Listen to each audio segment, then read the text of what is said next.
that works on all levels. It works physically, in powder. You can make bread and cheese, bread and food and soups with it. It got spread out all through Europe by the Roman soldiers. They did not leave Rome without having a bunch of milk thistle with it. And they made this milk thistle bread, Carduus Mariannus bread, and then that helped sustain them going long marches. And another thing about the Roman soldiers and the samurais and the Egyptian military, and the whole Egyptian population, and most of the Roman population, they never drank water. They only drank vinegar water.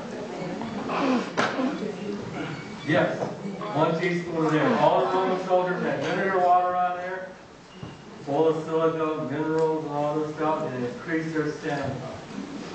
Okay? And they planted milk thistle all around. They had big wagons full of milk thistle seeds, and that's what the Carduus Mariannus seeds look like. And you can order the whole seeds.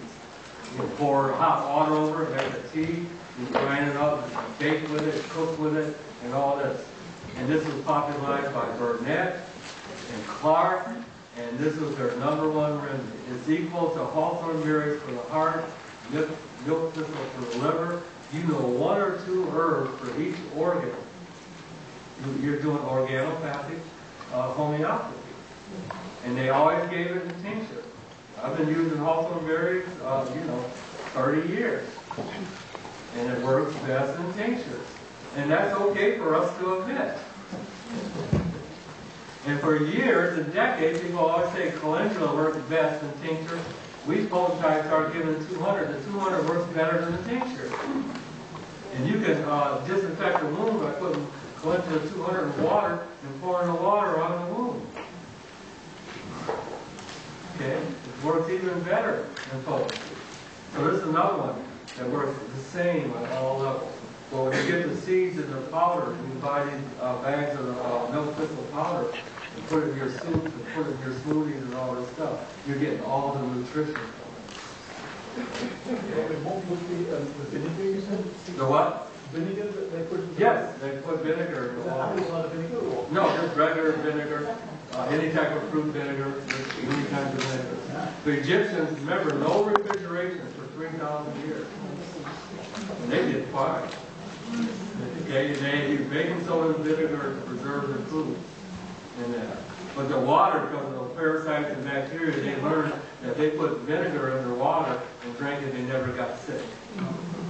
Okay? That's simple. It's a good thing to know. So this is in the materia medica. It's been in almost every materia medica ever written in homeopathy.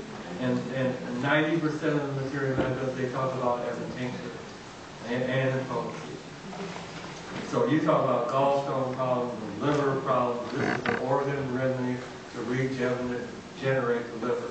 Now, if you add milk thistle with charcoal, you're regenerating the filter, okay?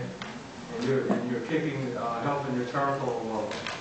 And like bacopa regenerates the brain cells, milk thistle regenerates the liver. They've had cases of cirrhosis and from alcohol in the last stages and milk thistle. Physical doses, not even the tincture, the powder and stuff has rejuvenated the liver. The liver is one of a few organs that can regenerate really quick. Yeah. What is the best sauce? What do you mean? Wherever you get it, powder, tincture, wherever you get it. Buffalo. You're asking for a company. Yeah, I really don't do companies. Brand, because I don't know what's over here. Okay? So Carduus Mariannus, St. Mary's thistle. And there's all this stuff why it's called St. Mary's. Why is it called St. Mary's? Because it's got marks on the leaves that look like the blood of the milk of the Virgin Mary. Right. It's supposed to be the milk that Mother Mary fed Jesus with. That's how holy they consider this liver remedy. Okay? It has other names to it. But it's also now called Syllabum Mariannus. So you'll find in the store, they don't use the word Carduus anymore. So you'll find it in the health food store as milk thistle or silicone. Okay, so that's good to know. If you saw it in the health food store all the time, you didn't know it was homeopathic remedy. It's a supplement. Okay. So it can be used in tincture and all potencies. So we'll go through some of this, but there's so much. Rademacher is one of the first ones to use it. He was a contemporary hominid. And a lot of people said he made a lot of discoveries that were attributed to him. But he was really the father of organopathy, because Burnett and all, Clark and all, they followed Rademacher for their tinctures and stuff. He followed Hahnemann for their potencies. Okay? So he was a medical alchemist, and he started using it as a liver remedy. Then Burnett, all these homeopaths done it. And Burnett has a fascinating history here. He had a nickname. Anyone know his nickname? Dr. Urtica. Because he would cure gout with nettles. That was the secret remedy. Another Dr. Green here in the 1920s or 1800s, and he had this secret remedy that cured all these heart diseases. And when he died, his niece would let it out and was hawthorn berries. Yeah. But he never told anybody. Okay? So you see big black type stuff here. Our number one for damage to the liver from alcohol. Okay. You add this powders and charcoal, and you can really work with alcoholics or ex-alcoholics and this type of thing. And another big keynote here is biliousness. What does that mean? It means a bad taste in the mouth, irritable, sensitive, on edge, kind of hyperactive, nuts-not-looking type people. Okay. Big remedy for edema and lymphedema. The biggest remedy, along with what's another big remedy for gallstone pain? Vulgaris, kidney stones, and gallstones. Big remedy. So when you have kidney stones or gallstones, think of berberis. Gallstones is more milk. Okay. Headaches, and again, you qualify this, liver headaches. Headaches after eating. Headaches with a bad taste in the mouth. Headache associated with hepatitis, cirrhosis. Headache associated with hangovers and alcohol poisoning. So it's not just headaches. It's headaches in the context of all these other things. Okay? Hematitis, people know what that means. Coughing blood, coughing up blood, hemorrhages in general, and also hemorrhoids. And you see often a couple clinical tips here. When you see hemorrhoids, I often treat the liver, the hemorrhoids go away. You have a person with bad varicose veins, I treat the liver, the varicose veins go away. We also use astringents topically. Okay? Witch hazel's sold in all the pharmacies, and that's all it's for. Hemorrhoids and varicose veins. Okay? So you can rub apple cider vinegar on the legs, and it will tone up the veins. Or you buy witch hazel, amomelis, the homeopathic remedy, and you rub it there, and it's astringent and tightens your tissues. Do you do that as well? I don't know about topically, but internally, yes. Okay. Hepatitis, one of our biggest remedies, acute and chronic, along with chelidonium, and that hepatitis, a very good remedy. Especially never well since hepatitis. Again, you're looking for reason in your diagnosis. I got to rejuvenate this liver. Simple. Because all these symptoms, and again, like I said, this jellyfish phenomenon, and we have all these symptoms, psychological, mental, and they're all pointing to the liver. And then you aim at the liver with a homeopathic remedy and a tonic. Or you see with acute with a homeopathic, and then you just start feeding that liver for 3 months or 6 months, and they're out of the woods. Okay? Varicose ulcers, varicose veins that get so bad. So in Chinese medicine, the liver rules, the tendons and some of the arteries and veins. Same page there. Okay. So milk thistle and some botanicals. So this is the name that's used now. Forgotten Mariannus. They're not using Carduus anymore. I found several homeopathic remedies that we have an old, outdated name with it. Okay. It's also called holy thistle. variegated thistle, and you've seen this, it grows on the roadside, it's a weed. You say, oh, Roman soldiers brought that here. Okay? It's in the Asteraceae family. It's red and purple flowers. We have this all over. I think Elena, a friend of ours, went out in our yard and found some. Oh, Carduus Mariannus. So there it is. Okay, it's a common weed, but it's also a food, a very potent, nutritious food. You start looking up at these. You start looking up all these wild foods. A lot of them are potent medicines and foods. One thing I'll say here, I think I added hangovers and cirrhosis. Yeah, this there. Okay, so this is primary a liver thing, and this is how you buy it in bags as powder, and that's what it looks like. Doesn't taste that great, but you just mix it and stuff. Okay, so all kinds of liver poisoning, from drugs, from emotions. A lot of anger goes into the liver and the gallbladder. That's why we have that guy sure has a lot of gall. And that's where the word comes from, gallbladder. Okay? Bilious type of person, all this stuff. So you have people with drug abuse, not just alcohol. Okay, people that injected and got hepatitis. Okay? Or they took a drug that affected the liver. All the statins damage your liver. Okay? And the side effect of damaging that liver is that now the liver's ability to hold your toxic load goes down, and it can take the cholesterol lowering drugs.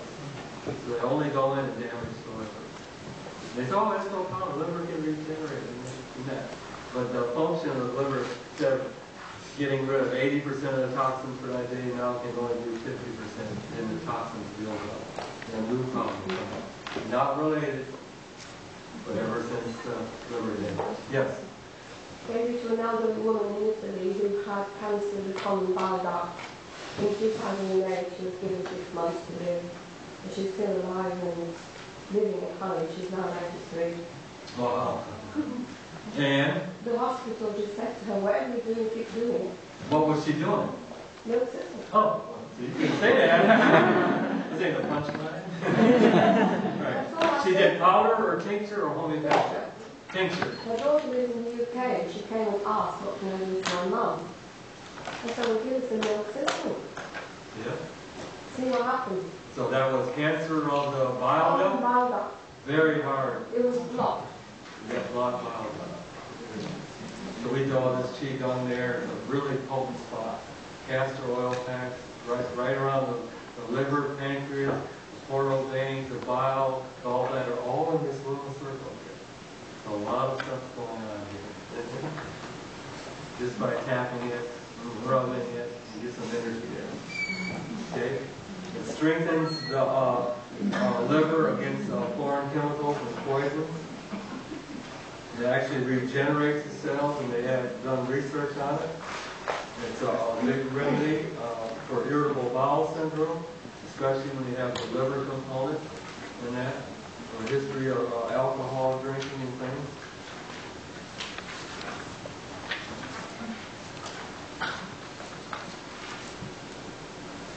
And milk thistle acts to detoxify synthetic chemicals and heavy metals and even radiation. And acetaminophen, which is Tylenol. People think that's really benign, but you know, it might be more benign than aspirin. I don't know. But we find some problems with that. Coffee, alcohol, junk food, prescription drugs, and that. Liver regenerative tonic, detox tonic. Okay? It just regenerates the liver and makes it more efficient and healthier. And there's actual cases where the liver regrew in that. It's amazing. Hepatitis. Against, we see all types of hepatitis. Okay, especially this hepatitis C, which is so hard to treat. And I think some of these are misdiagnosed with other things. Your fibromyalgia, Lyme disease, it could be something else. But hepatitis C or any hepatitis, think of it, or never well since hepatitis. Now, you learn some of the signs and symptoms of liver. So there's 3 or 4 symptoms or more keynotes for the organs. Okay? But, of course, people know the yellow tongue or geographic tongue are signs that there's something wrong with the liver.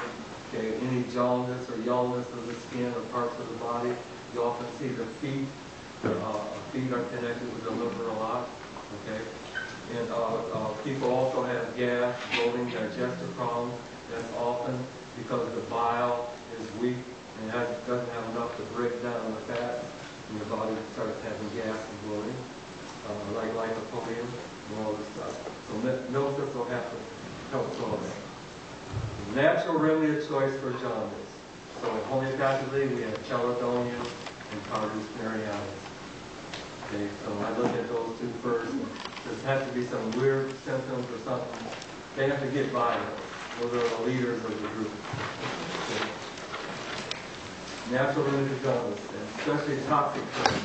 Someone took a drug or had a therapy and that, and now they turn all yellow because their liver was damaged. Okay.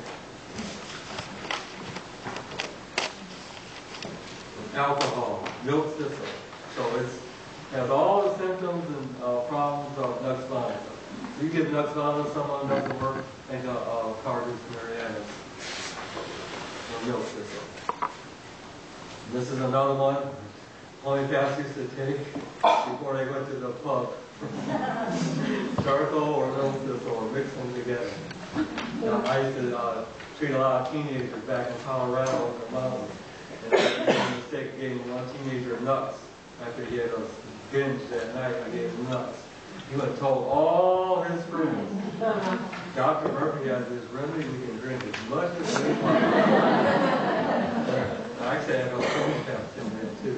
So they actually, so he told his friends, I've been telling you, I said, I don't know what you're talking about. I said, oh no, I didn't give you that for that. I was totally lying to all of them. But I will not go encourage teenage beings drink. No, we gave you that to sleep. You just slept better and woke up fine. You looked at me. Okay. So big hangover from too much alcohol, acute or chronic. So chronic alcohol poisoning during a chronic hangover. And one of the biggest signs, and don't get upset, one of the biggest signs that your liver is not working properly is that you don't wake up in the morning with breath. One of the biggest signs that any remedy, no matter what you're treating, is working is that the patient is waking up more refreshed. Okay? Amazing symptom. If I see that one symptom getting better, or the clear mind getting better, or any of these signs that help, I would stay on that remedy another few weeks or another month. And then you see another thing. There's different ways of cure instead of a shock cure. Okay? And we see Hering's law with the lower potency, and people just getting healthier, and then things come back. Hahnemann said, if there's aggravation and improvement, it's only during improvement thing that old symptoms come back. It's a big delusion in homeopathy that the aggravation is old symptoms coming back. Okay? Aggravation is usually the right, good aggravation, but too strong potency, you're aggravating what you're treating. Okay? And then they're feeling better, and they're better and better, and then something old comes back, you treat that, and they go back to smooth sailing. And you can control the case. You can't control a high potency. You can't bring it back. All you can do is antidote. Okay? This way I can go, I have people, oh, I'm taking my silica, 30C 3 times a day, but I can't sleep at night. Twice a day, perfect.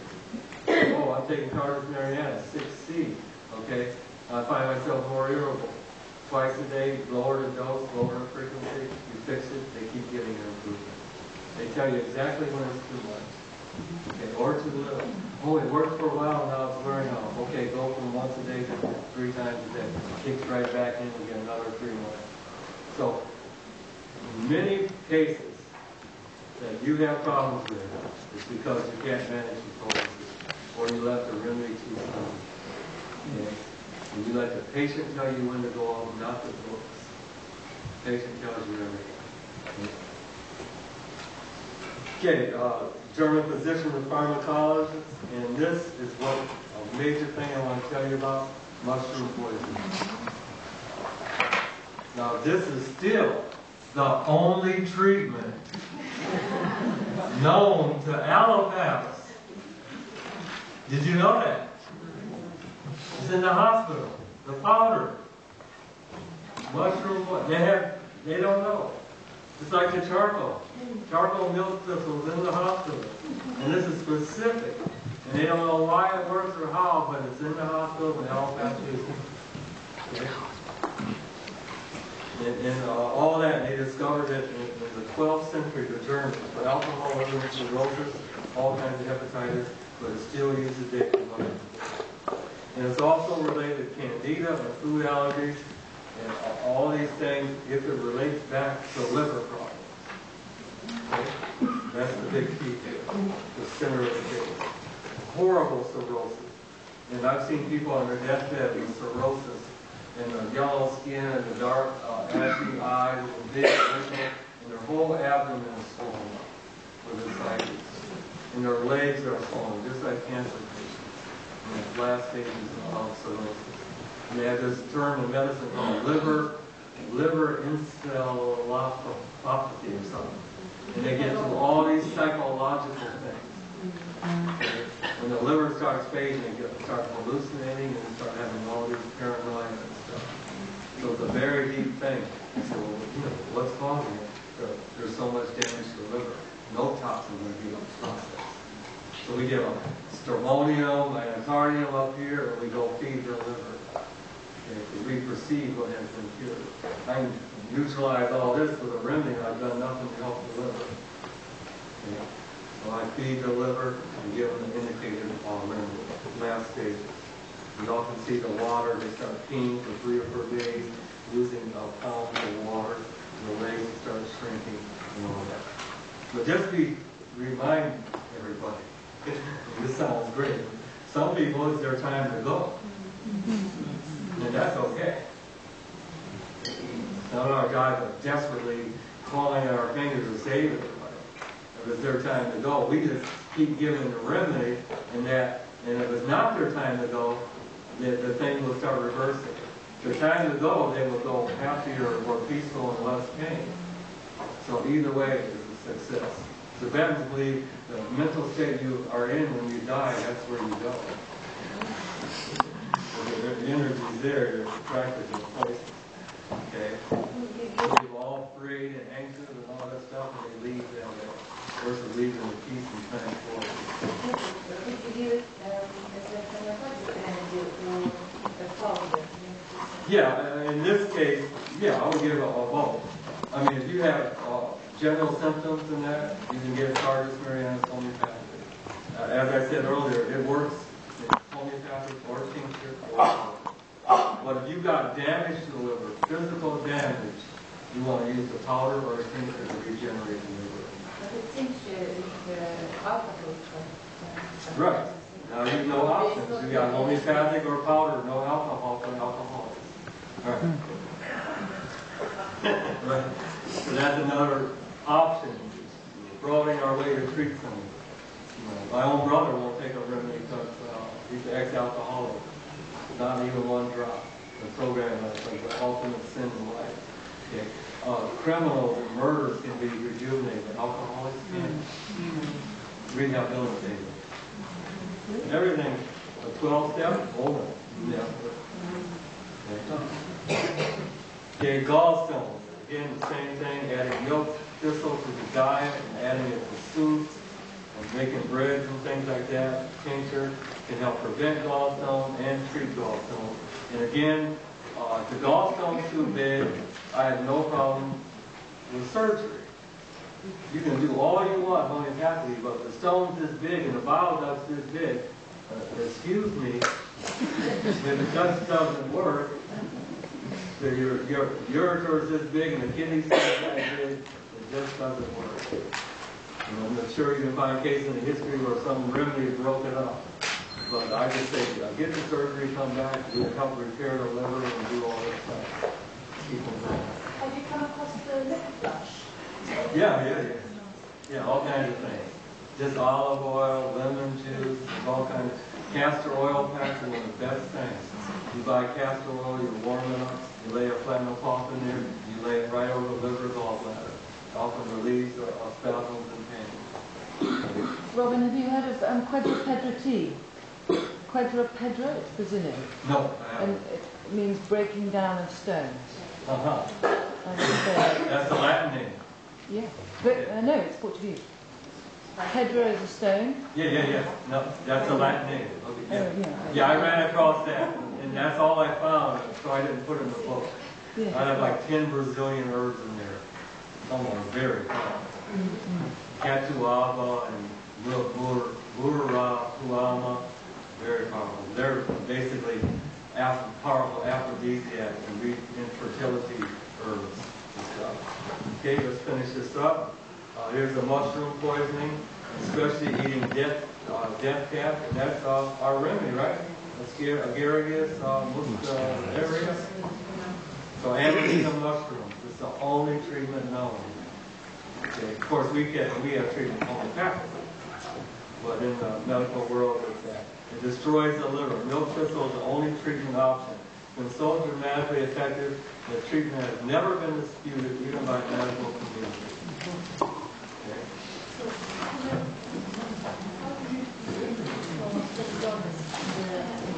Just the keynotes. Yeah. Or you give one, it doesn't work, you give the other one. What's the biggest keynote for Caledonia?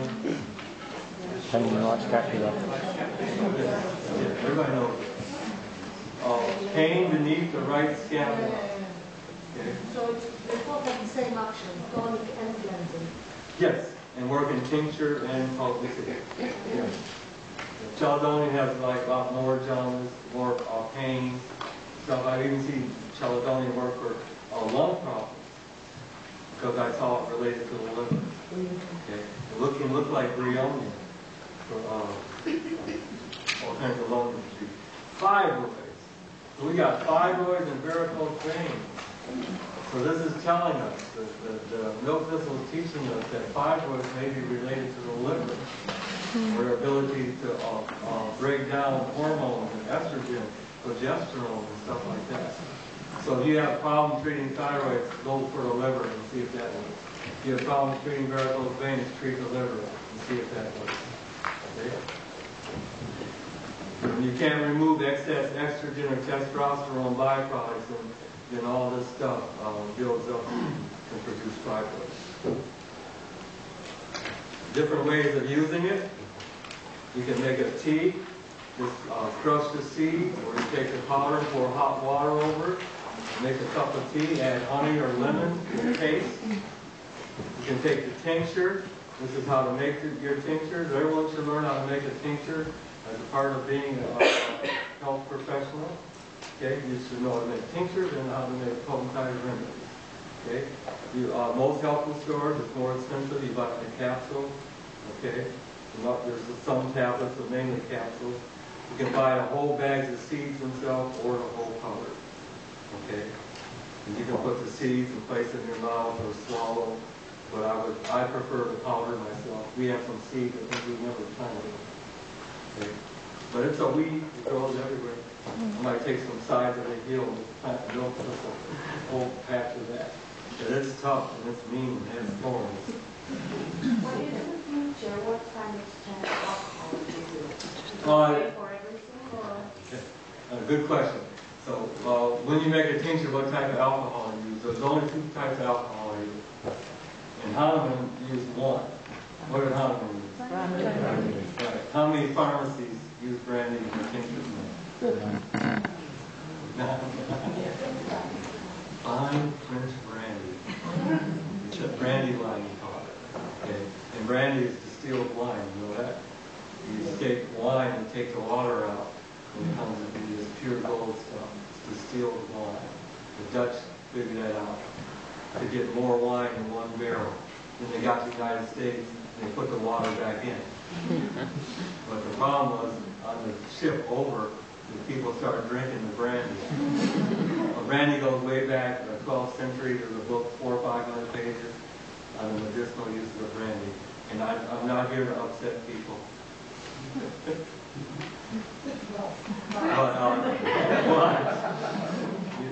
What do you call him? Edward Bosch, right? His whole goal and spiritual mission was to make homeopathy simpler with 38 remedies. And what do we have now? 7,000 flower essences. Now, I read the old alchemy text. Oh, yeah, brandy for toothache, brandy for colds and hot toddy, and then there's hundreds of pages of brandy for shock, for emotional distress, to calm it, and that. And every one of these flower essences have brandy in it. Now, alchemists just take a few drops of brandy and drink it. We call it rescue remedy. I don't want to upset you, but I believe the medicinal effect of all these flower essences is brandy.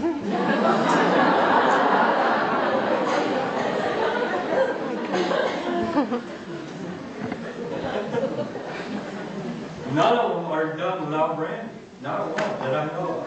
They're not biased. You're not really going this weekend. That's right. Oh, too bad. I got brandy free. It's the brandy. Unbelievable remedy. The whole liqueur industry, was invented by an alchemist. The alchemists they had these principles making their spaghetti tincture. They would make the tincture, one of the last principles, it has to taste good. So almond liqueur, everything. And you can see these big bottles and all the herbs in it and all that. Every one of those were tonics made by alchemists. And the problem was they would give them a 30, 60 ml bottle, and the patients would take, oh my God, they take a different, and they take the whole 1 month dose in one shot. And then invented the whole liqueur, and cognac, all that stuff. So invented it. And they put herbs in the brandy. So we make all our tinctures with brandy, and the other one is Everclear, which is 190 proof pure alcohol. Okay. I don't know if you guys sell Everclear here? No. Is it derived from? Pharmaceutical grade pure alcohol. Highest proof. Yeah, food grade ethanol, yes. So it's from petroleum? Huh? It's from petroleum? No, it's from grains. Yeah, it's from grain alcohol. That's what I said. It's called Everclear. I don't know what other names you have. But the highest alcohol you can buy. And clear looks just like vodka. You could also use vodka, but vodka only goes up to 150, I think. 151. You can't buy it in the UK. There are still 1 or 2 European countries where you can buy it, but it's not available in the UK. Okay. They know what I'm saying. Well, we can't buy it in Virginia. Okay? Because the college students put the Everclear in a punch bowl, and there's been cases of people die because it's so cold with alcohol. Like 10 times, twice, 3 times hot is the strongest vodka. And that, so they all are in Virginia. But we can buy it in West Virginia. We drive over to West Virginia, and they have no laws or rules or whatever. And I go in the liquor store, I said, where's your Everclear? Over there. He said, do you want a cart? So we get a cart. Got 6, 12 big bottles this big, 750 mils or something like that, bigger. And we take them back to Virginia, and that lasts like a year. So that's a high, purest alcohol, I think, the most potent one. So I often use, the point of all that, I often use 50-50 brandy plus Everclear. And some I use all. But the Everclear will pull most stuff out. Okay. And then there's many ways to make tinctures and stuff, and it's just your proportions, learning your proportions. The common is 1 to 4. Okay. So 1 part herbal stuff to 4 parts alcohol. So if you had 4 ounces of milk thistle powder, you put how many ounces of alcohol? 16. And how much brandy? 8. And how much Everclear? To make the strongest milk thistle. Or you do 16 ounces of brandy. Okay? And now one last thing before we finish this. Brandy, how do you shop for brandy? Brainwave? You walk in the store, I don't know about here, okay? No teetotalers, no brandy drinkers here. You walk in, and by law, there's a law, it has to say V-S-O-P. Very pale, old, very special old pale. And that by law means it's been fermenting, how long? 5 years in oak barrels to get that label. So Christian Brothers and all these famous ones, you'll see 3 or 4 levels of branding. And it doesn't say VSOP is not medicinal. And this is another thing with the flower essence people, whether they know that or not, that it really makes a difference. Because the oak barrel drains out all these minerals and tannins and makes the branding more resistant. Okay? So, I think that's it. Here's just a summary of everything we've taught. Another big thing is the stools. That's the hepatitis symptoms they call the stools. Portostasis. And that's when your portal veins are blocked. It goes from the liver, gallbladder into your intestines. When that's blocked, you get varicose veins and hemorrhoids. And that's the connection with the liver. I think that's it. Questions? Only family members with the physical regeneration organ.